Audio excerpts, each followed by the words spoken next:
ನಮಸ್ಕಾರ ವೀಕ್ಷಕರೇ, ನಾನು ನಿಮಗೆಲ್ಲರಿಗೂ ಆತ್ಮೀಯವಾಗಿ ನಂಬರ್ 1 ಚಾನಲ್ ಮುಖಾಂತರ ಸ್ವಾಗತ ಬಯಸುತ್ತೇನೆ. ವೀಕ್ಷಕರೇ, ಇವತ್ತೊಂದು ಏನು ಮಾನವೀಯತೆ, ಯಾವ ಎತ್ತ ಸಾಕ್ತಾ ಇದ್ದೀವಿ ನಾವು, ಯಾಕೆ ಈ ಮಹಾಮಾರಿ ಗಂಡಾಂತರಗಳು ನಮಗೆ ಬರ್ತಾ ಇದ್ದಾವೆ, ಪ್ರವಾಹ ಬರ್ತಾ ಇದೆ, ಕರೋನಾದಿಂದ ತತ್ತರಿಸ್ತಾ ಇದ್ದೀವಿ, ಅನೇಕ ಭೀಕರ ಕಾಯಿಲೆಗಳಿಂದ ತತ್ತರಿಸ್ತಾ ಇದ್ದೀವಿ. ಬೆಳಗ್ಗೆ ಎದ್ದವನು ಮಧ್ಯಾಹ್ನ ಇಲ್ಲ, ಮಧ್ಯಾಹ್ನ ಇದ್ದವನು ಸಾಯಂಕಾಲ ಇಲ್ಲ, ನಾಳೆ ಬರ್ತೀನವನು ಅಂತಿಮ ಸಂಸ್ಕಾರಕ್ಕೆ ಹೋಗುವಂಥ ಪರಿಸ್ಥಿತಿ ಇಲ್ಲ. ಬಾಂಧವ್ಯ ದೂರ ಆಯಿತು, ಪ್ರೀತಿ ದೂರ ಆಯಿತು, ಮದುವೆ ಮುಂಜುಗಳು ದೂರ ಆಯಿತು, ಹುಟ್ಟಹಬ್ಬಗಳು ದೂರ ಆಯಿತು, ಯಾರನ್ನು ಕೈ ಕುಲುಕಲಾರದಂಥ ಪರಿಸ್ಥಿತಿ ಆಯಿತು, ಆಲಿಂಗನ ಮಾಡಲಾರದಂಥ ಪರಿಸ್ಥಿತಿ ಆಯಿತು. ಇದು ಯಾಕೆ ವೀಕ್ಷಕರೇ? ಇವತ್ತು ಬಹಳವಾಗಿ ನೀವು ಅಧ್ಯಯನ ಮಾಡಬೇಕಾಗತ್ತೆ.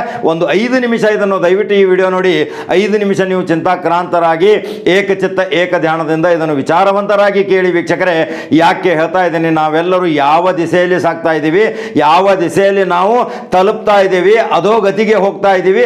ಇನ್ನೂ ನಮ್ಮಲ್ಲಿ ಅಹಂಕಾರ, ದುರ್ಬುದ್ಧಿ, ಶತ್ರುತನ ಇನ್ನೂ ನಮ್ಮಲ್ಲಿ ಇದೆ. ಮೋಸ, ವಂಚನೆ, ಅಧೈರ್ಯ ಮಾಡೋದು, ಯಾರನ್ನೋ ವಂಚನೆ ಮಾಡೋದು, ಯಾರನ್ನೋ ತಮ್ಮ ಕೈ ಕೆಲಸ ಆದ ಮೇಲೆ ಅವರನ್ನು ಮೋಸಗೊಳಿಸಿ ನಾಪತ್ತೆ ಆಗೋದು. ವೀಕ್ಷಕರೇ, ಇವತ್ತು ಈ ಕರೋನಾ ಮಹಾಮಾರಿ, ಮೊದಲು ಎಲ್ಲ ಪ್ಲೇಗ್ ಇತ್ತು, ಕಾಲ್ರಾ ಇತ್ತು, ಎಬೋಲಾ ಇತ್ತು, ಏಡ್ಸ್ ಇತ್ತು, ಅನೇಕ ರೋಗಗಳನ್ನು ಎದುರಾಕೊಂಡು ನಾವು ಹೋರಾಟ ಮಾಡಿ ಜಯ ಗಳಿಸಿದ್ದೀವಿ.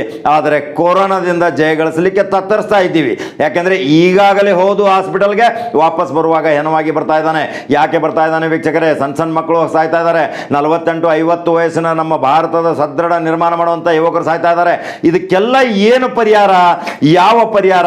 ನಮ್ಮ ದಾನ, ಧರ್ಮ, ನಮ್ಮ ಮಾನವೀಯತೆ, ಕರುಣೆ, ಇನ್ನಿತರ ನಾವು ಎಲ್ಲವನ್ನೂ ಬಿಟ್ಟು ನಮ್ಮ ಸ್ವಾರ್ಥ ಸಾಧನೆಗಾಗಿಯೇ ನಾನೇ ಸ್ವಾರ್ಥಿ ಭದ್ರ ಬುನಾದಿಯಾಗಿ ನನ್ನಷ್ಟಕ್ಕೆ ನಾನೇ ಆಸ್ತಿ ಮಾಡ್ಕೊಳ್ಳೋದು, ನನ್ನಷ್ಟಕ್ಕೆ ನಾನು, ನನ್ನ ಪರಿವಾರ ಸುಖವಾಗಿದ್ದರೆ ಇನ್ನಿತರರ ಸುಖ ನನಗೇ ಕೈಯ ಅನ್ನೋ ಮನೋಭಾವನೆಯನ್ನು ನಾವು ಇಟ್ಕೊಂಡು ಹೋಗ್ತಾ ಇದ್ದೀವಿ. ಇವತ್ತು ಇದಕ್ಕೆಲ್ಲ ಕೊನೆ ಗಾಣಿಸಲಿಕ್ಕೆ ನೀವು ಎಚ್ಚರಾಗಬೇಕು, ನಾವೆಲ್ಲರೂ ಎಚ್ಚರಾಗಬೇಕು ಅನ್ನೋದೇ. ಆ ದೇವರು ಏನಾದರೂ ತನ್ನ ಕಿವಿಯನ್ನು ಕಿವುಡುತನ ಮಾಡಿಕೊಂಡು ವಕ್ರದೃಷ್ಟಿಯಿಂದ ಕೂತ್ಕೊಂಡಿದ್ದಾನೆ. ಏನು ಮಾಡ್ತೀರಾ ಮಾಡಿ, ನಿಮಗೆ ಹಲವಾರು ರೋಗಗಳನ್ನ ಕೊಟ್ಟೆ, ಎಲ್ಲವನ್ನೂ ಎದುರಿಸಿದಿರಿ, ಆದರೂ ಸಹಿತ ನಿಮ್ಮ ಧರ್ಮವನ್ನು ಬಿಡಲಿಲ್ಲ, ನಿಮ್ಮ ಮಾನವೀಯತೆ ಬಿಡಲಿಲ್ಲ, ನಿಮಗೆ ಕೊಟ್ಟಂಥ ಸಂಪತ್ತನ್ನು ಬಡವ ಹಸಿದವನಿಗೆ ಅನ್ನ ನೀಡಲಿಲ್ಲ, ಹಸಿದವನಿಗೆ ಒಂದು ಆಹಾರ ಧಾನ್ಯದ ಕೊರತೆ ಇದ್ದಾಗ ನೀವು ಸಹಕಾರಗೊಳ್ಳಲಿಲ್ಲ. ನಿಮಗೆ ಸಾವಿರಾರು ಕೋಟಿ ರೂಪಾಯಿ ನಾನು ಕೊಟ್ಟೆ, ಸಾವಿರಾರು ಕೋಟಿ ರೂಪಾಯಿ ಐಷಾರಾಮಿ ಜೀವನ ಮಾಡುವ ಆಸ್ತಿ ಪಾಸ್ತಿಗಳನ್ನ ಕೊಟ್ಟೆ, ಅನೇಕ ಬಂಗ್ಲೆಗಳನ್ನು ಕೊಟ್ಟೆ, ಅನೇಕ ಐಷಾರಾಮಿ ಫಾರ್ಮ್ ಹೌಸ್ಗಳನ್ನ ಕೊಟ್ಟೆ, ಕಾರು ಬಂಗ್ಲೆಗಳನ್ನ ಕೊಟ್ಟೆ. ಎಲ್ಲವನ್ನೂ ಕೊಟ್ಟಾಗ ನೀನು ತೃಪ್ತಿಯಾಗಲ್ಲದೆ ಇನ್ನಿತರರ ಸುಖ ದುಃಖದಲ್ಲಿ ನೀನು ಹಸಿದವನಿಗೆ ಅನ್ನ ನೀಡಲಿಲ್ಲ. ಇಂಥ ಪರಿಸ್ಥಿತಿ ನೀನು ನಿರ್ಮಾಣ ಮಾಡಿದಿ, ಅದಕ್ಕೆ ನಿನಗೆ ಈ ಕ್ರೂರ ಶಿಕ್ಷೆ ಕೊಡ್ತಾ ಇದ್ದೀನಿ ಅಂತ ಎಲ್ಲೆಲ್ಲೋ ನೋಡಿ ಬಿದ್ದು ಸಾಯ್ತಾ ಇದ್ದಾರೆ. ವೀಕ್ಷಕರೇ, ಇಲ್ಲಿ ಮತ್ತೊಂದು ವಿಸ್ಮಯಕಾರಿ ಘಟನೆ ನೋಡಿ ವೀಕ್ಷಕರೇ. ಯಾಕಂದ್ರೆ ನಾವು ಎಷ್ಟೋ ಜನರನ್ನ ಯಾವುದೇ ಶ್ರೀಮಂತನ ಸಹಿತ ಬಿಡಲಿಲ್ಲ. ಮುಖ್ಯಮಂತ್ರಿ, ಗೃಹ ಮಂತ್ರಿ, ಎಂತೆಂಥ ಮಾಜಿ ಮುಖ್ಯಮಂತ್ರಿ, ವಿರೋಧ ಪಕ್ಷ ನಾಯಕ, ಶಾಸಕರು, ಗ್ರಾಮ ಪಂಚಾಯತಿ ಸದಸ್ಯರು, ಪಂಚಾಯತಿ ಸದಸ್ಯರು, ಎಂತೆಂಥ ದೇವತಾ ಮನೋಭಾವನೆ ಉಳ್ಳಂತ ಮಹಾ ಪಂಡಿತರಿಗೂ ಈ ಮಹಾ ಕೊರೋನಾ ಬಿಡಲಿಲ್ಲ. ಆದರೆ ಒಂದು ಇಲ್ಲಿ ವಿಚಿತ್ರವಾದ ಸಂಗತಿ ನೋಡಿ ವೀಕ್ಷಕರೇ, ಎಲ್ಲಿ ಆ ಭಿಕ್ಷುಕ, ಎಲ್ಲಿ ಆ ಮನೆ ಅಡ್ಡಾಡುವ, ಎಲ್ಲಾದರೂ ಕೊರೋನಾದಿಂದ ಸತ್ತಿದ್ದು ಒಂದಾದರೂ ಉದಾಹರಣೆ ನೋಡಿದ್ದೀರಾ? ಅವನಿಗೇನಾದರೂ ಕೊರೋನಾ ಪಾಸಿಟಿವ್ ಆಗಿದೆಯಾ? ಅವನು ಎಂದಾದರೂ ಸ್ಯಾನಿಟೈಸರ್ ಮಾಡ್ಕೊಂಡಿದ್ದಾನ? ಎಂದಾದರೂ ತಲೆ ಇಕ್ಕೊಂಡಿದ್ದಾನ? ಎಲ್ಲಾದರೂ ಸ್ನಾನ ಮಾಡಿದಾನ? ಎಲ್ಲಾದರೂ ಅವನು ಏನಾದರೂ ಶುಚಿತ್ವವಾದ ಒಳ್ಳೆ ಬಿಸಿ ಬಿಸಿ ಆಹಾರ ತಿಂದಿದ್ದಾನ? ಬಿಸಿ ನೀರು ಕುಡಿದಿದ್ದಾನ? ಏನಾದರೂ ಅವನು ಪ್ರಿಕಾಪ್ಷನ್, ಏನಾದರೂ ಒಂದು ಒಳ್ಳೆ ಅದ್ಭುತ ಸಾಬೂನುಗಳಿಂದ, ಸೋಪುಗಳಿಂದ ಸ್ನಾನ ಮಾಡ್ಕೊಂಡು ಸ್ವಚ್ಛತೆ ಕಾಪಾಡ್ಕೊಂಡಿದ್ದಾನ? ಅಂತರ ಕಾಪಾಡ್ಕೊಂಡಿದ್ದಾನ? ಎಲ್ಲೋ ಮಲಗ್ತಾನೆ, ಎಲ್ಲೋ ಬೀಳ್ತಾನೆ, ಎಲ್ಲೋ ಹಳಸಿದ ಅನ್ನ ತಿಂದು ಜೀವನ ಮಾಡ್ಕೊಂಡು ಇವತ್ತು ಅವನು ಕೊರೋನಾ ಮುಕ್ತನಾಗಿದ್ದಾನೆ. ಯಾಕೆ ಕೊರೋನಾ ಮುಕ್ತನಾಗಿದ್ದಾನೆ ಹೇಳಿ ವೀಕ್ಷಕರೇ? ಇದು ಒಂದು ಉದಾಹರಣೆ, ನಾವು ಅದನ್ನು ನೋಡಿ ಕಲಿಬೇಕು ವೀಕ್ಷಕರೇ. ಅದಕ್ಕಾಗಿ ಭಾರತದ ಮಾಜಿ ರಾಷ್ಟ್ರಪತಿ ಅಬ್ದುಲ್ ಕಲಾಂ ಅವರು ಒಂದು ವಾಕ್ಯ ಹೇಳ್ತಾರೆ, ಜೀವನದಲ್ಲಿ ಯಾರನ್ನಾದರೂ ಕ್ಷಮಿಸಿ, ಆದರೆ ನಿಮ್ಮ ಸಹಾಯ ತೆಗೆದುಕೊಂಡು ನಿಮಗೆ ಮೋಸ ಮಾಡಿದವರನ್ನು ಯಾವತ್ತೂ ಕ್ಷಮಿಸಬೇಡ. ತಪ್ಪಿಗೆ ಕ್ಷಮೆ ಇದೆ, ಮೋಸಕ್ಕೆ ಕ್ಷಮೆ ಇಲ್ಲ. ಅವಶ್ಯಕತೆ ಇದ್ದಾಗ ಎಲ್ಲರಿಗೂ ಇಷ್ಟವಾಗ್ತೀವಿ, ಅವಶ್ಯಕತೆ ಇಲ್ಲ ಅಂದಾಗ ನಾವು ಪಕ್ಕ ಇದ್ರೂ ಜನ ನೋಡೋಲ್ಲ. ಇದು ಅವರ ದುರಂಕಾರದ ದುರ್ಬುದ್ಧಿ ವೀಕ್ಷಕರೇ. ಇಂಥ ನೀಚತನದ, ಇಂಥ ಪ್ರವರ್ತಿತನದ ವ್ಯವಹಾರಗಳನ್ನು ಮಾಡಿಕೊಂಡು ಯಾರೋ ಹತ್ತಿರ ಏನೇನೋ ಮಾಡಿಕೊಂಡು ಅವರಿಗೆ ಮತ್ತೆ ತನ್ನ ಬೆನ್ನಲ್ಲಿ ಚೂರಿ ಹಾಕಿ ಇಂಥ ಮೋಸ ವಂಚನೆಗಳನ್ನು ಮಾಡಿದರೆ ಈ ಕೊರೋನಾ ಬರಲ್ ಬರಲ್ದೆ ಬಿಡುತ್ತಾ ವೀಕ್ಷಕರೇ?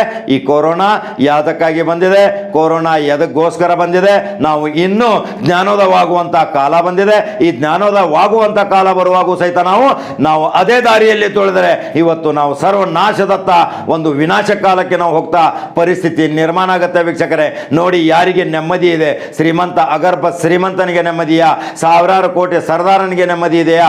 ಬಡವನ ಮಾತ್ರ ನೆಮ್ಮದಿ ಇದ್ದಾನೆ. ಅವನು ಎಲ್ಲೋ ಆಸರೆ ಇಲ್ಲದೆ ಮಲ್ಕೊಂಡು, ಎಲ್ಲೋ ಊಟ ಮಾಡ್ಕೊಂಡು, ಎಲ್ಲೋ ಆರೋಗ್ಯ ಶುಚಿತ್ವ ಕಾಪಾಡಲ್ಲದೆ, ಯಾವುದೇ ಔಷಧೋಪಚಾರ ಇಲ್ಲದೆ ಎಲ್ಲವಾಗಿ ಅವನು ಆರಾಮಾಗಿದ್ದಾನೆ. ಅವನಿಗೆ ಯಾಕೆ ಇಂಥ ಭೀಕರ ಕಾಯಿಲೆಗಳು, ಅವನಿಗೆ ಯಾಕೆ ಸಂಕಷ್ಟದ ಕಾಲಗಳು ಬರೋದಿಲ್ಲ ಹೇಳಿ ವೀಕ್ಷಕರೇ? ಅವನು ಇವತ್ತು ತಿಂದು ನಾಳೆ ದೇವರಿದ್ದಾನೆ, ಬದುಕಿಸೋನು ಅವನು, ಉಸಿರು ಕೊಡೋನವನು, ಅನ್ನ ಕೊಡೋನವನು. ಎಷ್ಟು ವಿಶ್ವಾಸ ಅವನಲ್ಲಿದೆ, ನಮ್ಮಲ್ಲಿ ವಿಶ್ವಾಸವಿಲ್ಲ. ನಾಳೆ ನಮ್ಮ ಸಂಪತ್ತು ಏನಾಗುತ್ತೆ? ನಮ್ಮ ಸಂಪತ್ತು ಕಾಪಾಡಬೇಕು. ಎಲ್ಲೋ ಕಳಕಾಕರು ಬರ್ಬೋದು, ಏನೇನೋ CCTV ಕುಣಿಸ್ಬೋದು, ಏನೋ ಅಲಾರಾಮ್ ಕುಣಿಸ್ಬೋದು. ಎಷ್ಟೊಂದು ಕಾಪಾಡ್ಕೊಂಡು ಹೋಗ್ತೀರಾ, ಎಷ್ಟೊಂದು ನಿಮ್ಮ ಸಂಪತ್ತನ್ನು ಮುಚ್ಚಿಟ್ಟು ಹೋಗ್ತೀರಾ. ಆದರೆ ಅವನು ಮಾತ್ರ ವಕ್ರ ದೃಷ್ಟಿ ಬೆದ್ದರೆ ಮಾತ್ರ ಸರ್ವ ಬೂದಿಯಾಗೋದು ಕಠಿಣ ವೀಕ್ಷಕರೇ. ಅದಕ್ಕಾಗಿ ಅನೇಕ ಮಹಾವಿದ್ವಾನರು, ಅನೇಕ ತಪಸ್ವಿಗಳು, ಋಷಿಮುನಿಗಳ ಕಾಲದಲ್ಲಿ ಯಾವ ರೀತಿ ಇತ್ತು? ಮನೆಗೆ ಬಂದಾಗ ಒಂದು ಚರಗಿ ಕೊಟ್ಟು ನೀರಿನ ಕೈ ತೊಳೆದು ಒಳಗೆ ಕರೆದುಕೊಂಡು ಹೋಗ್ತಿದ್ರು, ಕಂಬಳಿ ಹಾಸಿ ನಮಗೆ ಆತಿಥ್ಯ ಕೊಡ್ತಿದ್ರು. ಬಂದಾಗ ಯಾವಾಗಲೂ ಅವರು ಊಟ ಉಪಚಾರ ಇಲ್ಲದೆ ವಾಪಸ್ ಕಳಿಸ್ತಿರ್ಲಿಲ್ಲ. ಈಗೇನಾಗ್ಬಿಟ್ಟಿದೆ? ಯಾಕೆ ಬರ್ತಾ ಇದ್ದಾನೆ ಅತಿಥಿ, ಅವನ ನೋಡಿದ ತಕ್ಷಣ ಮೂಗು ಮುರಿಯೋದು, ಇಲ್ಲ 3 ಗಂಟೆಗೆ ಬಸ್ ಇದೆ ಬೇಗ ಹೋಗಿಬಿಡಿ, ಇಂಥವೆಲ್ಲ ಪ್ರಶ್ನೆಗಳು ಬರ್ತಾ ಇದ್ದಾವೆ ವೀಕ್ಷಕರೇ. ನಾವು ಬಹಳ ಆಲೋಚನೆ ಮಾಡಬೇಕು. ಬಹಳ ಇವತ್ತು ಕಾಲ ಗಂಡಾಂತರ ಇದೆ. ನಾವು ಇನ್ನೂ ಆದರೂ ಒಂದು ಸ್ವಲ್ಪ ತಿದ್ದುಪಡಿ ಮಾಡ್ಕೋಬೇಕು. ತಿದ್ದುಪಡಿ ಕಾಲ ಅವಕಾಶ ಇದೆ. ಇನ್ನೂ ಒಂದು ಒಳ್ಳೆಯ ದಾರಿಗೆ ಹೋದರೆ ಸುಗಮ ದಾರಿ ನಮಗೆ ಸಿಗುತ್ತೆ. ನೀನು ಯಾವಾಗಲೂ ಒಳ್ಳೆಯ ದಾರಿಗೆ ಹೋದರೆ ನಿನಗೆ ಸನ್ಮಾರ್ಗದ ದಾರಿ ಕೊಡ್ತೇನೆ ಅಂತ ಪ್ರತಿಯೊಂದು ಗ್ರಂಥಗಳು ಹೇಳಿದ ವೀಕ್ಷಕರೇ. ಆ ಗ್ರಂಥಗಳನ್ನ ನಾವು ಓದಲಿಕ್ಕೆ ನಮಗೆ ಯಾವುದೇ ಪುರುಸತ್ತಿಲ್ಲ. ಇವತ್ತು ನಾವು ವಾಟ್ಸಾಪ್ ಮೊಬೈಲ್ಗಳನ್ನ ನೋಡಲಿಕ್ಕೆ ನಮಗೆ ಟೈಮ್ ಇದೆ. ಯಾವುದೇ ಒಂದು ಅಧ್ಯಯನ ಮಾಡಲಿಕ್ಕೆ, ಯಾವುದೇ ಒಂದು ಪತ್ರಿಕೆ ಓದಲಿಕ್ಕೆ, ಯಾವುದೇ ಒಂದು ಒಳ್ಳೊಳ್ಳೆ ವಿಡಿಯೋಗಳನ್ನು ನೋಡಲಿಕ್ಕೆ, ಲೈಕ್ ಮಾಡಲಿಕ್ಕೆ, ಶೇರ್ ಮಾಡಲಿಕ್ಕೆ ಸಹಿತ ಟೈಮ್ ಇಲ್ಲ. ಯಾರೋ ಏನೋ ಯಾವುದೇ ಒಂದು ದುಶ್ಚಟಕ್ಕಾಗಿ ಇದೊಂದು ಮೊಬೈಲ್ ಎಂಬ ಒಂದು ಅನಾಹುತ ಪೆಟ್ಟಿಗೆಯನ್ನು ಕೈಯಲ್ಲಿ ಹಿಡ್ಕೊಂಡು ಇಂಥವೆಲ್ಲ ಅವಾಂತರಗಳನ್ನ ಆಗ್ತಾ ಇದ್ದಾವೆ. ಇದಕ್ಕೆ ನಾವು ಬಹಳ ಎಚ್ಚರ ವಹಿಸಬೇಕು ವೀಕ್ಷಕರೇ. ಅದಕ್ಕಾಗಿ ಇವತ್ತು ಒಂದು ಕಂಪ್ಲೀಟ್ ಒಂದು ವಿಡಿಯೋ ತಂದಿದ್ದೀನಿ, ಸಮಾಧಾನ ಏಕಚಿತ್ತ ಧ್ಯಾನದಿಂದ. ಈ ಸಮಾಧಾನದಿಂದ ಈ ವಿಡಿಯೋ ನೋಡಿ ಯಾವ ಸ್ಥಿತಿಯಿಂದ ಪ್ರಾರಂಭ ಆಗುತ್ತೆ, ಕೊನೆಗೆ ಏನಾಗುತ್ತೆ, ಮಾನವನ ಧರ್ಮ, ಮನುಷ್ಯತ್ವ, ಸಾವು, ನೋವು, ಶ್ರೀಮಂತಿಕೆ, ಬಡತನ, ಬಾಲ್ಯಾವಸ್ಥೆ, ಪ್ರೌಢಾವಸ್ಥೆ, ಪ್ರತಿಯೊಂದು ತುಣುಕು ವಿಡಿಯೋ ಇದೆ. ಎಲ್ಲವನ್ನೂ ಚೆನ್ನಾಗಿ ಅರ್ಥ ಮಾಡ್ಕೊಂಡು ನೋಡ್ಕೊಳ್ಳಿ. ಇದಕ್ಕೆಲ್ಲ ನಿಮ್ಮೆಲ್ಲ ಆಸರೆ ಬೇಕು, ನಿಮ್ಮೆಲ್ಲ ಬೆಂಬಲ ಬೇಕು. ನಿಮ್ದೆಲ್ಲರ ಪ್ರತಿಯೊಂದು ಕರ್ತವ್ಯಕ್ಕೆ ಒಂದು ದಾರಿ ಆಗಬೇಕು. ಅದಕ್ಕೆ ನಮ್ಮ ಚಾನಲ್ ಬಗ್ಗೆ ಒಬ್ಬರು ಬೆಂಗಳೂರಿಂದ ಒಂದು ಕೃಷ್ಣ ಜನ್ಮಾಷ್ಟಮಿ ನಿಮಿತ್ತ ನಮಗೆ ಶುಭಾಶಯ ಕೋರಿದ್ದಾರೆ. ಅದರ ಜೊತೆನೇ ಅವರು ನಮ್ಮ ಚಾನಲ್ಗೆ ಅಸೂಯೆ ಮತ್ತು ಹೊಟ್ಟೆ ಕಿಚ್ಚು ಪಡೋವರಿಗೆ ಒಳ್ಳೇದು ಮಾಡಬೇಡ, ಅವರನ್ನು ಸರ್ವನಾಶ ಮಾಡುವಂಥ ಆ ಕೃಷ್ಣ ಪರಮಾತ್ಮನ ಹತ್ತಿರ ಬೇಡ್ಕೊಂಡಿದ್ದು ಸಹಿತ ಒಂದು ವಿಡಿಯೋ ಕ್ಲಿಪ್ಪಿಂಗ್ ತೋರಿಸ್ತಾ ಇದ್ದೀವಿ. ಅಭಿಮಾನಿಗಳು ಯಾವಾಗಲೂ ಹೇಗಿರ್ತಾರೆ ನೋಡಿ, ನಾವು ಒಳ್ಳೆ ದಾರಿ ಹೋಗುವಾಗ ನಮಗೆ ಮಿತ್ರರಿಗಿಂತ ಶತ್ರುಗಳೇ ಹೆಚ್ಚಾಗ್ತಾರೆ. ಯಾಕಂದರೆ ಒಳ್ಳೆತನ ಮಾಡುವಾಗ ಕೈಕಾಲು ಬಿದ್ದು ಬರ್ತಾರೆ. ನಮ್ಮಿಂದ ಕೆಲಸ ಆದ ತಕ್ಷಣ ಅವರು ವಾಪಸ್ಸು ಮತ್ತೆ ತಮ್ಮ ದುರ್ಬುದ್ಧಿ 10 ಹೆಜ್ಜೆಯಲ್ಲಿ ತೋರಿಸ್ತಾರೆ. ಅದೇ ಇದು ಈ ದುರ್ಗತಿಯ ಕರೋನಾ ಎಂಬ ಕಾಯಿಲೆಯಿಂದ ನರಳುವಂತ ಮಾಡುವುದೇ ಆ ದೇವರ ಒಂದು ವಕ್ರದೃಷ್ಟಿಯಿಂದ ಕೂತಿದ್ದಾನೆ. ಅವನೇ ಬಿಡ್ತಾ ಇದ್ದಾನೆ. ಇನ್ನು ಏನೇನು ಬಿಡ್ತಾನೆ, ಯಾವ್ಯಾವ ರೋಗಗಳನ್ನು ಇನ್ನೂ ಬಿಡ್ತಾನೆ ನೋಡಿ. ಎಲ್ಲ ಬಾಂಧವ್ಯವನ್ನು ಕಡಿತಗೊಳಿಸಿದ್ದಾನೆ. ಇನ್ನು ಯಾರು ಅನ್ನೋದು ಮನುಷ್ಯ ಅನ್ನೋದು ಸಹಿತ ದೂರ ಆಗುತ್ತೆ. ಇದರಿಂದ ನಾವು ಪಾಠ ಕಲಿಲೇಬೇಕು. ಇವತ್ತು ಪ್ರತಿಜ್ಞೆ ಮಾಡಿ ಎಲ್ಲ ಒಳ್ಳೆ ದಿನಗಳು ಬರ್ತಾ ಇದ್ದಾವೆ. ಇನ್ನಾದರೂ ನಾವು ಜ್ಞಾನೋದಯ ಒಂದು ಪ್ರಕ್ಲೇಮ್ ಮಾಡ್ಕೋಬೇಕು ವೀಕ್ಷಕರೇ. ಯಾಕೆಂದ್ರೆ ನಾವು ಬದಲಾವಣೆ ಆಗಲಿಲ್ಲ ಅಂದ್ರೆ ನಮ್ಮನ್ನ ಅವನು ಬದಲಾವಣೆ ಮಾಡ್ತಾನೆ. ನಮ್ಮ ಎಲ್ಲ ಜೀವರಾಶಿಗಳಿಗೂ ಸಹಿತ ಯಾವುದೇ ರೋಗ ಇಲ್ಲದೆ ಆರಾಮಾಗಿಟ್ಟಿದ್ದಾನೆ. ಮನುಷ್ಯ ಜೀವಿಗೆ ಮಾತ್ರ ಇಂಥ ಒಂದು ಮಾರಕ ಕಾಯಿಲೆಗಳಿಂದ ತತ್ತರಿಸಿ ನರಳಿ ಹೋಗುವಂತ ಮಾಡಿದ್ದಾನೆ. ಇದೊಂದು ವಿಡಿಯೋ ನೋಡಿ ವೀಕ್ಷಕರೇ. ನಂಬರ್ 1 ಚಾನಲ್ ನೀವು ಯಾವಾಗಲೂ ಫಾಲೋ ಮಾಡೋದನ್ನು ಮರಿಬೇಡಿ. ನಂಬರ್ 1 ಚಾನಲ್ ಸಬ್ಸ್ಕ್ರೈಬ್ ಮಾಡೋದನ್ನು ಮರಿಬೇಡಿ. ಲೈಕ್ ಮಾಡಿ ವೀಕ್ಷಕರೇ. ಆ ವಿಡಿಯೋ ನೀವು ದಯವಿಟ್ಟು 5 ನಿಮಿಷ ಇವತ್ತು ಟೈಮ್ ತೆಗೆದುಕೊಂಡು ನೀವು ಆರಾಮಾಗಿ ಚಿಂತಾಕ್ರಾಂತವಿಲ್ಲದೆ ಯಾವುದೇ ವಿಚಾರವಿಲ್ಲದೆ ಸರಿಯಾಗಿ ಅದನ್ನ ಜ್ಞಾನಪೂರ್ವಕವಾಗಿ ಅದನ್ನು ನೋಡಿದರೆ ಮನುಷ್ಯತ್ವ ಏನು, ಮನುಷ್ಯ ಅಂದರೆ ಏನು ಅನ್ನೋದು ತಿಳಿಯುತ್ತೆ ವೀಕ್ಷಕರೇ. ಈ ನಮ್ಮ ದಾರಿ ಯಾವ ರೀತಿ ನಾವು ಸಾಗಬೇಕು ಅನ್ನೋದೇ ಇವತ್ತಿನ ಕಂಪ್ಲೀಟ್ ವಿಡಿಯೋ ಸ್ಟೋರಿ ವೀಕ್ಷಕರೇ. ನಮಸ್ಕಾರ. ನೆರೆ ಕೆನ್ನೆಗೆ ತೆರೆಗಲ್ಲಕ್ಕೆ ಶರೀರ ಗೂಡು ಹೋಗದ ಮುನ್ನ, ಹಲ್ಲು ಹೋಗಿ ಬೆನ್ನು ಬಾಗಿ ಅನ್ಯರಿಗೆ ಹಂಗಾಗದ ಮುನ್ನ, ಕಾಲ ಮೇಲೆ ಕೈಯ ನೂರಿ ಕೋಲು ಹಿಡಿಯದ ಮುನ್ನ, ಮೊಪ್ಪೆಂದೊಪ್ಪಳಿಯದ ಮುನ್ನ, ಮೃತ್ಯು ಮುಟ್ಟದ ಮುನ್ನ, ಮುನ್ನ ಮುನ್ನ ಮುನ್ನ ಪೂಜಿಸೋ ಕೂಡಲ ಸಂಗಮ ದೇವನ. ಹುಚ್ಚ ಇರುವ 84 ಲಕ್ಷ ಜೀವರಾಶಿಗಳಲ್ಲಿ ಅತ್ಯಂತ ಶ್ರೇಷ್ಠವಾಗಿರ್ತಕ್ಕಂಥದ್ದು ಈ ಮನುಷ್ಯ ಜನ್ಮ. ಹೆಂಗ ಬಂದೈತಿ ಹಂಗ ಹೋಗಬಾರ್ದು. ಮುಪ್ಪು ಬರುವುದಕ್ಕಿಂತ ಮುಂಚೆ, ಮೃತ್ಯು ಬರುವುದಕ್ಕಿಂತ ಮುಂಚೆ ಯಾವ ಕೆಲಸದ ಸಲುವಾಗಿ ನೀ ಇಲ್ಲಿಗೆ ಬಂದಿದಿ ಆ ಕೆಲಸವನ್ನ ಮಾಡಿಕೊಂಡು ನೀ ಕಡಿಗಾಗಬೇಕು. ಅಂತೇನೆ ಯಾವ ಕೆಲಸ ನೀ ಮಾಡಾಕ ಬಂದಿದಿ ಅಂತಂದ್ರ ಇದ ಕೆಲಸ ಅಪ್ಪ, ಇದ ಕೆಲಸ. ಈ ಪ್ರಪಂಚದೊಳಗ ಯಾರೂ ದೊಡ್ಡವರಲ್ಲ, ಯಾರೂ ಸಣ್ಣವರಲ್ಲ. ನಾವೆಲ್ಲರೂ ಕೂಡ ಪರಮಾತ್ಮನ ಮಕ್ಕಳದೀವಿ. ಕೂಡಿ ಬಾಳಬೇಕು, ಕೂಡಿ ಉಣಬೇಕು, ಕೂಡಿ ಇರಬೇಕು, ಭಗವಂತನನ್ನು ನಂಬಬೇಕು. ಎಲ್ಲವೂ ಕೂಡ ಅಸ್ಥಿರ ಅದ, ಭಗವಂತ ಒಬ್ಬವನೇ ಶಾಶ್ವತ ಅದನ. ಈ ಮನುಷ್ಯ ಎಲ್ಲಿವರೆಗೆ ಈ ಭಾವನೆಯನ್ನ ತನ್ನ ಜೀವಮಾನದಲ್ಲಿ ತೆಗೆದುಕೊಳ್ಳುವುದಿಲ್ಲ ಅಲ್ಲಿ ತನಕ ಏನು ಪ್ರಯೋಜನ ಇಲ್ಲ, ಏನು ಪ್ರಯೋಜನ ಇಲ್ಲ. ಬಹಳ ಲಕ್ಷ್ಯ ಕೊಟ್ಟು ಕೇಳಬೇಕು. ಯಾವಾಗ ಮನೆಯಲ್ಲಿ ಒಂದು ಮಗು ಹುಟ್ಟುತ್ತದ, ಈತ ಮುಂದ ವಿದ್ಯಾವಂತ ಆಗತಾನೋ ಇಲ್ಲೋ ಅನ್ನೋದ್ರೊಳಗೂ ಕೂಡ ಸಂಶಯ ಅದ. ಮುಂದೆ ಈತ ಮದುವೆ ಮಾಡ್ಕೊಳ್ತಾನೋ ಇಲ್ಲೋ ಅನ್ನೋದ್ರೊಳಗೂ ಕೂಡ ಸಂಶಯ ಅದ. ಈತ 4 ದುಡ್ಡು ಗಳಿಸಿ ಶ್ರೀಮಂತ ಆಗ್ತಾನೋ ಇಲ್ಲೋ ಅನ್ನೋದ್ರೊಳಗೂ ಕೂಡ ಸಂಶಯ ಅದ. ಆದ್ರ ಇವ ಒಂದು ದಿವಸ ಸಾಯ್ತಾನೋ ಇಲ್ಲೋ ಅನ್ನೋದ್ರೊಳಗ ಯಾವ ಸಂಶಯವೂ ಕೂಡ ಇಲ್ಲ. ನಿಮಗೆ ಗೊತ್ತಿರಬೇಕು, ಬಸ್ ಇವತ್ತು ನಾವು ಮುಂಬೈಗೆ ಹೋಗ್ಲಿ, ಬೆಂಗಳೂರಿಗೆ ಹೋಗ್ಲಿ, ಮಡ್ರಾಸಕ್ಕೆ ಹೋಗ್ಲಿ, ಒಂದು ಬಸ್ ಬಿಡುವ ಟೈಮ ನಿಶ್ಚಿತ ಇರ್ತದ. ವಿಮಾನ ಬಿಡುವ ಟೈಮು ಕೂಡ ನಿಶ್ಚಿತ ಇರ್ತದ. ರೈಲು ಗಾಡಿ ಬಿಡತಕ್ಕಂಥ ಟೈಮು ಕೂಡ ನಿಶ್ಚಿತ ಇರ್ತದ. ಆದ್ರ ಒಂದದು ಮಾತ್ರ ನಿಶ್ಚಿತ ಇಲ್ಲ, ನಮ್ಮ ಒಳಗಿರ್ತಕ್ಕಂಥ ಪ್ರಾಣ ಯಾವಾಗ ಹಾರಿ ಹೋಗ್ತದೋ ಅನ್ನೋದ್ರೊಳಗ ಯಾವ ನಿಶ್ಚಿತ ಇಲ್ಲ ಮತ್ತು ಯಾವ ಸಂಶಯವೂ ಕೂಡ ಇರೋದು ಇಲ್ಲ. ಒಳಗೆ ಇರ್ತಕ್ಕಂಥ ಈ ಆತ್ಮ ಹೆಂಗದ ಅಂತಂದ್ರ, ಜೀವ ಹೆಂಗದ ಅಂತಂದ್ರ ಗಾಳಿಗೆ ಇಟ್ಟು ದೀಪ ಇದ್ದಂಗದ, ಯಾವಾಗ ಆರಿ ಹೋಗ್ತದೋ ಗೊತ್ತಿಲ್ಲ. ಒಳಗಿರ್ತಕ್ಕಂಥ ಜೀವ ನೀರ ಮ್ಯಾಲ ಇರ್ತಕ್ಕಂಥ ಗುಳ್ಳಿ ಇದ್ದಂಗದ, ಯಾವಾಗ ಒಡೆದು ಹೋಗ್ತದೋ ಗೊತ್ತಿಲ್ಲ. ಆ ಕಾರಣಕ್ಕಾಗಿ ತಂಗಿ, ಅಡಿಗೆ ಯಾವಾಗ ಮಾಡ್ಕೊತೀರವ ನೀವು? ಅಡಿಗೆ ಯಾವಾಗ ಮಾಡ್ಕೊಳ್ತೀರಿ? ಹೊಟ್ಟಿ ಹಸದ ಬಳಕ ಮಾಡ್ಕೊಳ್ತೀರೋ ಏನು ಹೊಟ್ಟಿ ಹಸಿಯೋದಕ್ಕಿಂತ ಮುಂಚೆ ಮಾಡ್ಕೊಳ್ತೀರೋ? ಖರೆ ಹೇಳ್ರಿ, ಹೊಟ್ಟಿ ಹಸಿಯೋದಕ್ಕಿಂತ ಮುಂಚೆ ಅಡಿಗೆ ರೆಡಿ ಇಟ್ಕೊಳ್ತೀರೇನಿಲ್ಲ? ಹೊಟ್ಟಿ ಹಸದ ಬಳಕ ಉಣ್ಬೇಕು ಅಂತ. ಹೊಟ್ಟಿ ಹಸಿಯೋದಕ್ಕಿಂತ ಮುಂಚೆನೆ ನೀವು ಹೆಂಗ ಅಡಿಗೆ ರೆಡಿ ಇಟ್ಕೊಳ್ತಿರೋ, ಬುತ್ತಿ ರೆಡಿ ಇಟ್ಕೊಳ್ತಿರೋ, ಸಾಯೋದಕ್ಕಿಂತ ಮುಂಚೆನೆ ಧರ್ಮ ಎಂಬತಕ್ಕಂಥ ಬುತ್ತಿ ರೆಡಿ ಇಟ್ಕೋಬೇಕು ನೋಡ್ರಿ. ಯಾಕ? ನೀ ಗಳಿಸಿರ್ತಕ್ಕಂಥ ರೊಕ್ಕ ರೂಪಾಯಿ ಉಣ್ಣಾಕ ಬರುವುದಿಲ್ಲ. ನೀ ಯಾವಾಗ ಇಹಲೋಕವನ್ನ ಬಿಟ್ಟು ಪರಲೋಕಕ್ಕೆ ನಡೆದಿ ಪುಣ್ಯ ಅನ್ನೋ ಬುತ್ತಿ ಮಾತ್ರ ನಿನ್ನ ಜೊತೆಗೆ ಬರ್ತದ. ಅಂತ ಪುಣ್ಯ ಅನ್ನೋ ಬುತ್ತಿ ಕೊಡ್ತಕ್ಕಂಥದ್ದೇ ಬಸವ ಪುರಾಣ. ಈಗೇನು ನೀವು ಕೇಳಕತ್ತೀರಲ್ಲ, ಇದು ಪುಣ್ಯದ ಬುತ್ತಿ, ಇದು ಪುಣ್ಯದ ಬುತ್ತಿ. ಅಲ್ಲೋ, ವರ್ಷ ಅಲ್ಲ, 2 ವರ್ಷ ಅಲ್ಲ, 70-80 ವರ್ಷ ಈ ಭೂಮಿ ಮೇಲೆ ಇದ್ದು ಮ್ಯಾಲ ಬಂದಿದಿ, ಏನು ಗಳಿಸಿ ಅಂತ ತಿಳ್ಕೊಂಡು ಮ್ಯಾಲ ಹೋದಾಗ ಆ ಪರಮಾತ್ಮ ಕೇಳ್ದ ಅಂತಂದ್ರ ಏನು ಹೇಳ್ತೀರಿ? 2 ಅಂತಸ್ತಿನ 4 ಅಂತಸ್ತಿನ ಮನಿ ಕಟ್ಟಿನಿ ಅಂತೇಳಿ ಹೇಳ್ತೀರೇನು? 20 ತೊಲಿ ಬಂಗಾರ ಗಳಿಸಿನಿ ಅಂತ ಹೇಳ್ತೀರೇನು? 1000 ಎಕರೆ ಜಮೀನು ಗಳಿಸಿರಿ ಅಂತ ಹೇಳ್ತೀರೇನು? ಇಲ್ಲ ಇಲ್ಲ ಅಂತ ನವ. ಧರ್ಮ ಏನು ಗಳಿಸಿ, ಪುಣ್ಯ ಏನು ಗಳಿಸಿ ಅಂತ ಕೇಳ್ತಾನ. ಆ ಕಾರಣಕ್ಕಾಗಿ ಯಾವ ರೀತಿಯಾಗಿ ವಸಂತ ಕಾಲ ಬಂತು ಅಂತಂದ್ರ ಮಾವು ಚಿಗುರ್ತದೋ, ಎಲ್ಲ ಪಶು ಪಕ್ಷಿ ಪ್ರಾಣಿಗಳಲ್ಲಿ ಒಂದು ಹೊಸ ಚೈತನ್ಯ ಬರ್ತದೋ, ನಮ್ಮ ಈ ಮುನವಳ್ಳಿ ಭಾಗಕ್ಕೆ ಹೆಂಗಾಗ್ಯದಂತಂದ್ರೆ ಬಸವ ಪುರಾಣ ವಸಂತದ ಗಾಳಿ ಬೀಸದಂಗ ಬೀಸಿ ಬಿಟ್ಟದ ನೋಡ್ರಿ. ವಸಂತದ ಗಾಳಿ, ಜಂಗಮನ ಸುಳಿವು ಅದು ವಸಂತದ ಗಾಳಿ ಅಂತಾರೆ ನಮ್ಮ ಶರಣರು. ಆ ಕಾರಣಕ್ಕಾಗಿ ಒಳಗಿರ್ತಕ್ಕಂಥದ್ದು ಹೋಗೋದಕ್ಕಿಂತ ಮುಂಚೆನೆ ಇಂಥದ್ದೆಲ್ಲ ಗಳಿಸ್ಕೋಬೇಕ್ರಪ್ಪ. ಜಿಂದಗಿ ಖತಮ್ ಹುವಾ ತೋ ಜೀನೆ ಕಾ ಢಂಗ ಆಯಾ, ಜಬ್ ಶಮ್ಮಾ ಬುझा ಗಯಿ ತೋ ಮಹಫಿಲ್ ಮೇ ರಂಗ ಆಯಾ. ಎಲ್ಲಿ ತನಕ ಆ ಪರಮಾತ್ಮ ಒಳಗ ಪ್ರಾಣವನ್ನ ಕೊಟ್ಟಾನ ಅಷ್ಟರ ಒಳಗಾಗಿ ನಾವು ಬದುಕಿ ತೋರಿಸ್ಬೇಕು. ಒಳಗಿರ್ತಕ್ಕಂಥ ದೀಪ ಆರಿ ಹೋಯ್ತು ಅಂತಂದ್ರ ಬರೀ ಕತ್ತಲೆ. ಆ ಕಾರಣಕ್ಕಾಗಿ ಇದು ಒಮ್ಮೆ ಹೋಯ್ತು ಅಂತಂದ್ರೆ ಸಿಗುವುದಿಲ್ಲ. ಒಳಗಿರ್ತಕ್ಕಂಥದ್ದು ಹೋಯ್ತು ಅಂತಂದ್ರೆ ಸಿಗುವುದಿಲ್ಲ. ಅದಕ್ಕೇನಂತಾರ ಬಸವಣ್ಣವರು? ಮೊಪ್ಪೆಂದೊಪ್ಪಳಿಯದ ಮುನ್ನ, ಮೃತ್ಯು ಮುಟ್ಟದ ಮುನ್ನ ಪೂಜಿಸೋ 3 ಸಲ ಅಂತಾರ ಅವರು.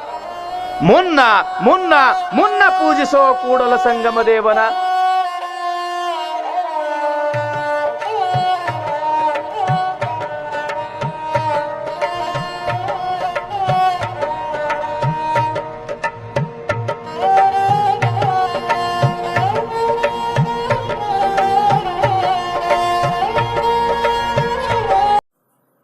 ಬೆಂಗಳೂರು ಬಿ ನಾರಾಯಣಪುರ. ನಾನೊಬ್ಬ BJPಯ ಕಾರ್ಯಕರ್ತ ಅನ್ನೋದಕ್ಕಿಂತ ನಾನೊಬ್ಬ ಸಮಾಜ ಕಾರ್ಯಕರ್ತ. ಸಮಸ್ತ ಕರ್ನಾಟಕ ನಾಡಿನ ಜನತೆಗೆ ಕೃಷ್ಣನ ಗೋಕುಲಾಷ್ಟಮಿ ಶುಭಾಶಯಗಳು. ಸಮಸ್ತ ಭಾರತ ಅಖಿಲಾಂಡ ಕೋಟಿ ಬ್ರಹ್ಮಾಂಡ ನಾಯಕನ ಭಾರತ ದೇಶಕ್ಕೆ ಅಖಿಲಾಂಡ ಕೋಟಿ ಬ್ರಹ್ಮಾಂಡ ನಾಯಕನ ಇಡೀ ಭಾರತ ದೇಶಕ್ಕೆ ಗೋಕುಲಾಷ್ಟಮಿಯ ನನ್ನ ಕೃಷ್ಣನ ಗೋಕುಲಾಷ್ಟಮಿ ಕೃಷ್ಣನ ಶುಭಾಶಯಗಳು. ಜನರಿಗೆ ಎಲ್ಲ ಒಳ್ಳೆಯದನ್ನೇ ಮಾಡಲಿ. ಈ ಕೊರೋನಾ ಅನ್ನೋ ಮಹಾಮಾರಿಯನ್ನ ಈ ಅಖಿಲಾಂಡ ಕೋಟಿ ಬ್ರಹ್ಮಾಂಡ ನಾಯಕನ ಎಲ್ಲ ಇದನ್ನು ಹೋಗಿಸಲಿ. ಸರ್ವ ಜನರಿಗೂ ಸುಖ ತಂದು ಕೊಡ್ಲಿ, ಶಾಂತಿ ತಂದು ಕೊಡ್ಲಿ. ನಮ್ಮ ಕೃಷ್ಣ ಪರಮಾತ್ಮನಲ್ಲಿ ಅಖಿಲಾಂಡ ಕೋಟಿ ಬ್ರಹ್ಮಾಂಡ ನಾಯಕನಲ್ಲಿ ನಾನು ಕೇಳ್ಕೊಂತೀನಿ, ಪರಮಾತ್ಮ ಎಲ್ಲರಿಗೂ ಒಳ್ಳೆಯದನ್ನು ಮಾಡು, ಇಡೀ ಜಗತ್ತಿಗೆ ಒಳ್ಳೆಯದನ್ನು ಮಾಡು. ಸಂತರು ಹೇಳ್ತಾರೆ, ಜಗದಳವು ನನಗಿರಲಿ, ಜಗವೆಲ್ಲ ನಗುತ್ತಿರಲಿ, ಜಗದಳವು ನನಗಿರಲಿ, ಜಗ ಅಳಲು ನಾ ನಗುವುದು ಹೇಗೆ. ಪರಮಾತ್ಮ ನಿನ್ನಲ್ಲಿ ಕೇಳ್ಕೊಂತೀನಿ ನಾನು, ಎಲ್ಲರೂ ನಗ್ನಗ್ತಾ ಇರಬೇಕು, ಎಲ್ಲರೂ ಶಾಂತಿಯಿಂದ ಇರಬೇಕು, ಎಲ್ಲರೂ ನೆಮ್ಮದಿಯಿಂದ ಇರಬೇಕು. ಇಷ್ಟೇ ನಿನ್ನಲ್ಲಿ ಬೇಡ್ಕೊಳ್ಳೋದು ನಾನು. ನನಗೇನು ಕೊಡಬೇಡ, ಇದನ್ನು ಮಾತ್ರ ಜಗತ್ತಿಗೆ ಶಾಂತಿ ಕೊಡು, ನಗ್ನಗ್ತಾ ಇರೋ ಮಾಡು ತಂದೆ ಕೃಷ್ಣ ಪರಮಾತ್ಮ. ಇನ್ನು ಯೋಗಿ ಆದಿತ್ಯನಾಥ್ ಅವರು ಈ ಮುಸ್ಲಿಂ ಬಾಂಧವರು ಕರೆದ್ರೆ ನಾನು ಭೇದ ಭಾವ ಮಾಡಲ್ಲ, ಆದ್ರೆ ಅವ್ರು ಕರೆದ್ರೆ ನಾನು ಇದಕ್ಕೆ ಹೋಗೋದಿಲ್ಲ ಅಂತ ಹೇಳಿದ್ರು. ಅದು ಎಲ್ಲರೂ ಮನಸ್ಸಿಗೆ ನೋವು ಉಂಟು ಮಾಡಿದೆ. ನೀವು ಯೋಗಿ ಆದಿತ್ಯನಾಥ್ ಅವರೇ, ನಿಮ್ಮನ್ನು ಮುಂದಿನ ಪ್ರಧಾನಿ ಅಂತ ಘೋಷಣೆ ಮಾಡುವಂತ ಈ ಭಾರತದ ಜನ ತುಂಬಾ ಆಸೆ ಇಟ್ಕೊಂಡಿದ್ದಾರೆ. ಅವ್ರ ಮಾತಿಗೆ ಪ್ರಧಾನಮಂತ್ರಿ ಈ ಮೋದಿ ಅವರು, ಅಮಿತ್ ಶಾ ಅವರು ಏನು ಭಾವನೆ ಇಟ್ಕೊಂಡಿದ್ದಾರೋ ಅವ್ರ ಪಾಲ ಮಾಡ್ಕೊಂಡು ಹೋದ್ರೆ ಸಾಕು. ಯೋಗಿ ಆದಿತ್ಯನವರೇ, ಭೇದ ಭಾವ ಮಾಡಬೇಡಿ. ಕರ್ನಾಟಕ ಜನ, ಅಖಂಡ ಭಾರತ ಕರ್ನಾಟಕ ಜನ ಹಿಂದೂ ಭಾರತೀಯರು.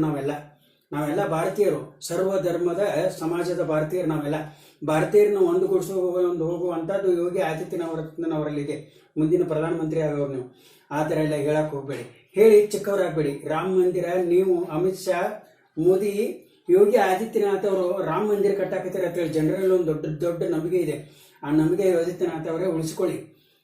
ನಾನು ಮೋದಿ ಅವರಲ್ಲಿ ಕೇಳ್ಕೊಂತೀನಿ, ಅಮಿತ್ ಶಾ ಅವರಲ್ಲಿ ಕೇಳ್ಕೊಂತೀನಿ. ಈ ಯೋಗಿ ಆದಿತ್ಯನವರಿಗೆ ಸ್ವಲ್ಪ ಕರೆಸಿ ಹೇಳಿಬಿಡಿ. ಯಾಕಂದ್ರೆ ಮುಂದಿನ ಪ್ರಧಾನಮಂತ್ರಿ ಘೋಷಣೆ ಮಾಡುವಂತ ಚಾನ್ಸಸ್ ಜಾಸ್ತಿ ಇರೋದು, ಜನ ನಂಬಿಕೆ ಇಟ್ಕೊಂಡಿದ್ದಾರೆ. ಅದನ್ನು ಉಳಿಸ್ಕೊಂಬಿಡಿ. ಇನ್ನು ಘಟಪ್ರಭಾ ನಂಬರ್ 1 ಚಾನಲ್ ಶೇಯದ್ ಅವರಿಗೆ ನನ್ನ ಅಖಿಲಾಂಡ ಕೋಟಿ ಬ್ರಹ್ಮಾಂಡ ನಾಯಕ ಕೃಷ್ಣ ಪರಮಾತ್ಮನ ಈ ನಂಬರ್ 1 ಚಾನಲ್ ಸಿಬ್ಬಂದಿಯವರಿಗೂ ನನ್ನ ಶುಭಾಶಯಗಳು. ಘಟಪ್ರಭಾ ನಂಬರ್ 1 ಚಾನಲ್ಗೆ ಶುಭಾಶಯಗಳು. ಕೊರೋನಾ ಬಂದಾಗ ಸಾಕಷ್ಟು ಪ್ರಯತ್ನ ಮಾಡಿದ್ದೀರಿ, ಸಂತರ ಶರಣರನ್ನ ಕರ್ಕೊಂಬಂದು ಈ ಅರಿವು ಮೂಡಿಸುವಂತ ಕೆಲಸ ಮಾಡಿದ್ದೀರಿ. ಈ ಮಾಲಿಂಪುರ ಇಬ್ರಾಹಿಮನ್ ಕರ್ಸ್ಕೊಂಬಂದ, ಸ್ವಾಮಿಗಳನ್ನ ಕರ್ಸ್ಕೊಂಬಂದ, ದೊಡ್ಡ ಇವರನ್ನ ಕರ್ಕೊಂಬಂದು ಮಾಡಿದ್ದೀರಿ, ಸಾಕಷ್ಟು ಪ್ರಯತ್ನ ಮಾಡಿದ್ದೀರಿ. ನಿಮ್ಮ ಚಾನಲ್ ಮುಂದೆ ಬೆಳೀತಾ ಇದೆ. ಅವ್ರು ಹೊಟ್ಟೆ ಕಿಚ್ಚು ಪಡ್ತಾರೆ, ಇವ್ರು ಹೊಟ್ಟೆ ಕಿಚ್ಚು ಪಡ್ತಾರೆ ಅನ್ನೋ ಭ್ರಮೆ ಇಟ್ಕೋಬೇಡ್ರಿ ಸೈಯದ್ ಅವರೇ. ನೀವು ಚಾನಲ್ ಹೆಂಗೆ ಮುಂದೆ ಹೋಗುತ್ತೆ, ಹಂಗೆ ಹೊಟ್ಟೆ ಕಿಚ್ಚು ಪಡೋರು ದೇವರೇ ಸೃಷ್ಟಿ ಮಾಡುತ್ತಾನೆ. ಇದನ್ನ ಈ ಕಸ ಎಲ್ಲ ತಲೆಗಿಂದ ಹಾಕಂತ ಅವತ್ತೇ ಹೇಳಿದ್ದೀನಿ ನಾನು, ಇವತ್ತು ಹೇಳ್ತೀನಿ. ಮನೆಯಲ್ಲಿ ಕಸನ ಬೀಳಬಾರ್ದಂದ್ರೆ ಹೆಂಗೆ? ಮನೆಯಲ್ಲಿ 10 ಸಲ ಕಸ ಬೀಳುತ್ತೆ, ಕಸ ತಳ್ತಾರೆ, ಡಸ್ಟ್ಬಿನ್ಗೆ ಹಾಕ್ತಾರೆ. ಆ ಡಸ್ಟ್ಬಿನ್ ಕಸ ನಾವು ಇಟ್ಕೊಂತೀವ, ಮತ್ತೆ ಅದನ್ನು ಬೇರೆ ಕಡೆ ಹಾಕ್ತಿವಿ. ಅದೇ ತರ ನಮ್ಮ ತಲೆನಿರುವಂತ ಹೊಟ್ಟೆ ಕಿಚ್ಚು ಪಡ್ತಾರೆ ಅನ್ನುವಂತ ಈ ಕಸ ಏನೈತಿ ಅದನ್ನ ಡಸ್ಟ್ಬಿನ್ಗೆ ಹಾಕಿ ಸೈಯದವ್ರೆ. ನಾನು ನಿಮ್ಮ ಹಿತೈಷಿಯಾಗಿ ಹೇಳ್ತಾನೆ. ಘಟಪ್ರಭಾ ನಂಬರ್ 1 ಚಾನಲ್ ಅಭಿಮಾನಿಯಾಗಿ ನಾನು ಹೇಳ್ತಾ ಇದ್ದೀನಿ, ಫಾಲೋ ಮಾಡ್ಕೊಂಡು ಬರ್ತಾ ಇದ್ದೀನಿ. ನಾನು ಬೆಂಗಳೂರಾಗಿದ್ರು ಕೂಡ ಈ ಉತ್ತರ ಕರ್ನಾಟಕ ಕಡೆ ಒಂದು ನಂಬರ್ 1 ಚಾನಲ್ ಆಗಬೇಕಾಗಿತ್ತು, ಟಿವಿ ಚಾನಲ್ ಆಗಿದೆ. ಎಲ್ಲರಿಗೂ ಸಂತೋಷ ಆಗಿದೆ. ಮತ್ತು ಶೇಯದವ್ರೆ, ನಿಮ್ಮ ಚಾನಲ್ ಘಟಪ್ರಭಾ ನಂಬರ್ 1 ಚಾನಲ್ಗೂ ನನ್ನ ಕೃಷ್ಣ ಗೋಕುಲಾಷ್ಟಮಿಯ ಶುಭಾಶಯಗಳು. ನಿಮ್ಮ ಮುರಳಿ ಬಿ ನಾರಾಯಣಪುರ. ನಾನೊಬ್ಬ BJPಯ ಕಾರ್ಯಕರ್ತ, ನಾನೊಬ್ಬ ಸಮಾಜ ಕಾರ್ಯಕರ್ತ. ಗೋಕುಲಾಷ್ಟಮಿ ಇಡೀ ಭಾರತ ದೇಶಕ್ಕೆ ಕೃಷ್ಣನ ಶುಭಾಶಯ, ಗೋಕುಲಾಷ್ಟಮಿ ಕೃಷ್ಣನ ಶುಭಾಶಯಗಳು.